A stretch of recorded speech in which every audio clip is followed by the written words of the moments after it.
Hey, Patrick with the Kentucky Gun Company here. We carry a large selection here at KyGunCo revolvers. We got the Rugers, we got Charters, we got Taurus, we got Smith & Wesson, we have Ubertis, and the list goes on and on and on.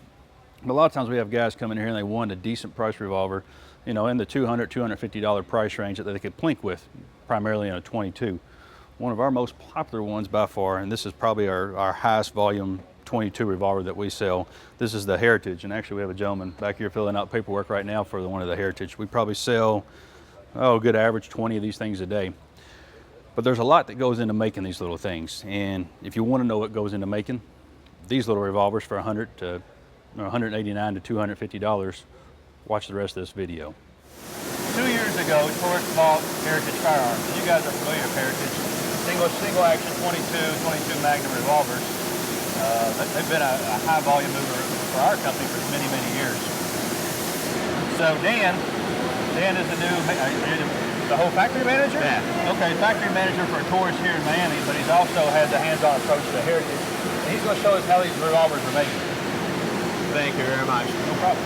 About 3 weeks ago, we started implementing lean principles, and the concept now is to take raw material and turn it into your completed gun. And I'm going to show you how I do that. Our barrels start off with a raw bar stock. We trim them down to the correct barrel length for your model gun that you're going to have. We drill off the center. We do the crowning. We put the rifling inside of the barrel. And then right behind you over here, we finish with a nice surface finish.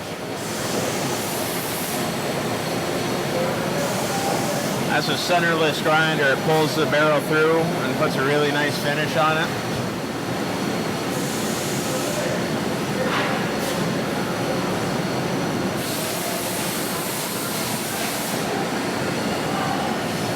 This is a cell where we manufacture all of the long rifle cylinders from start to finish. Have another 4-foot section of bar stock, cut it off, and move it into the second machine where we drill all the chambers. Then we move it into where we do the ratchets and the latch slots, and then we do the fluting. Okay. This is done on every cylinder? Yep.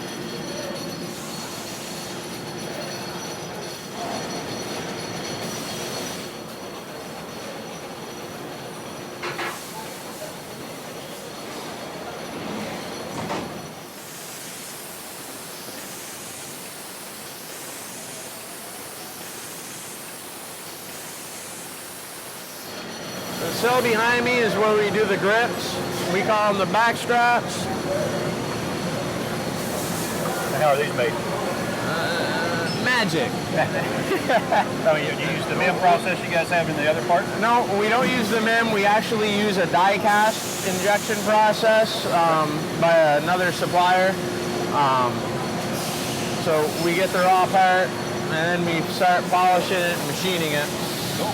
We clean up a couple burrs with a belt sander and this little miniature broach and this funky little nub tool that I've never seen before, but it's something that Heritage has had for a long time, and that's how they've gotten rid of one of the bigger burrs that's on the grip.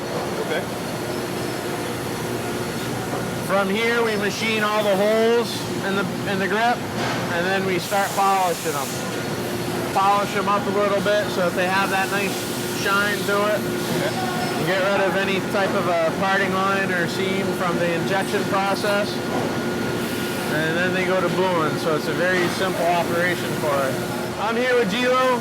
Gilo is the one that makes your frames. They come to us, set from the casting, and Gilo's going to run it through the process for you. All right, first thing.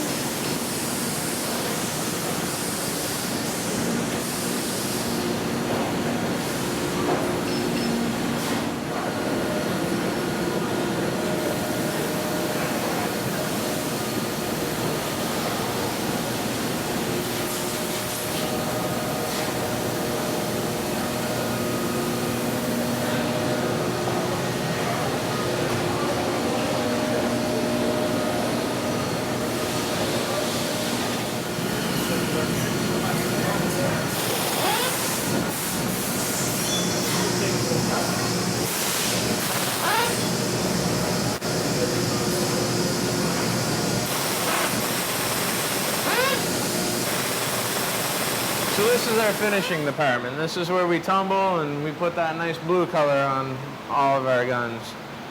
So they start off in the back in those big tumblers.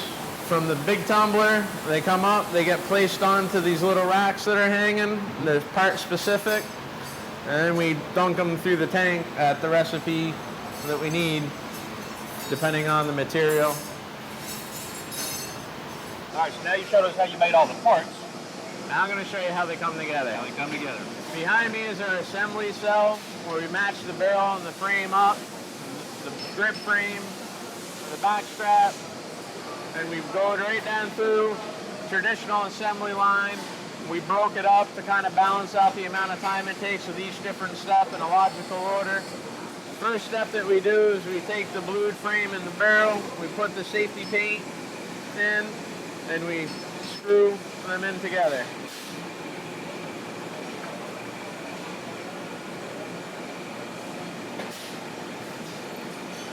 The next step is where we put in the front sight slot on the barrel.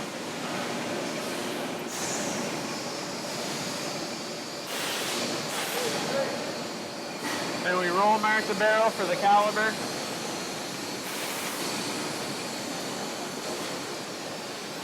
And we go through cleanup operations, reaming, tapping.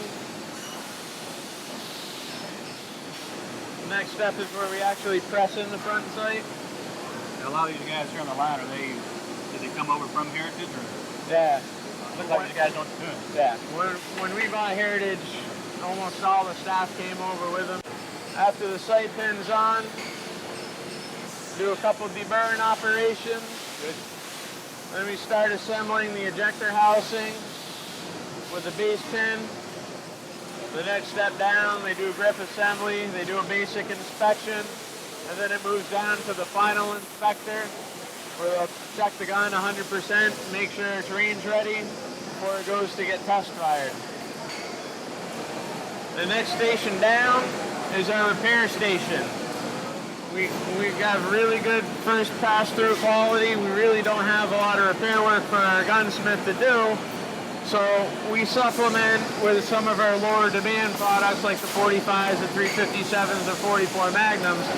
So he is actually in the middle of building a batch of 45s right now, and he'll do some of the lower demand high caliber models for us, Okay.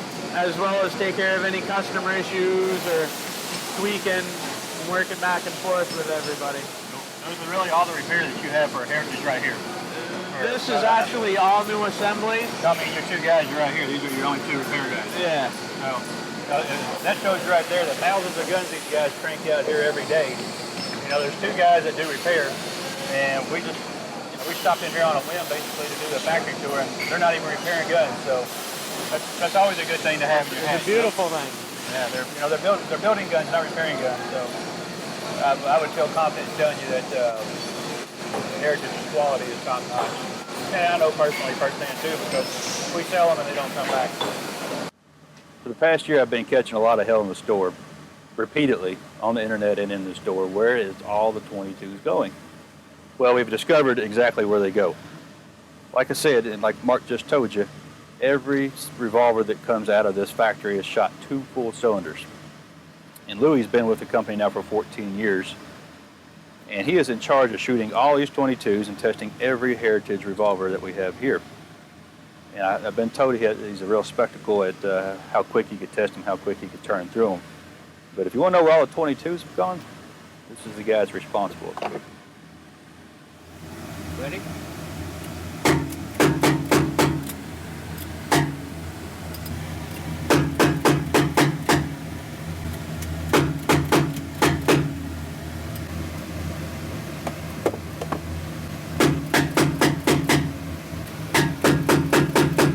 Awesome. Thank you, man. Appreciate it. So after the firearm's built, and we test fire it, make sure there's no problems with it, it's ready to go to the customer, it comes back here to our pack cell. We have the test fire case and label. All the media gets put into the box. And you can see behind her she has a 2D barcode scanner.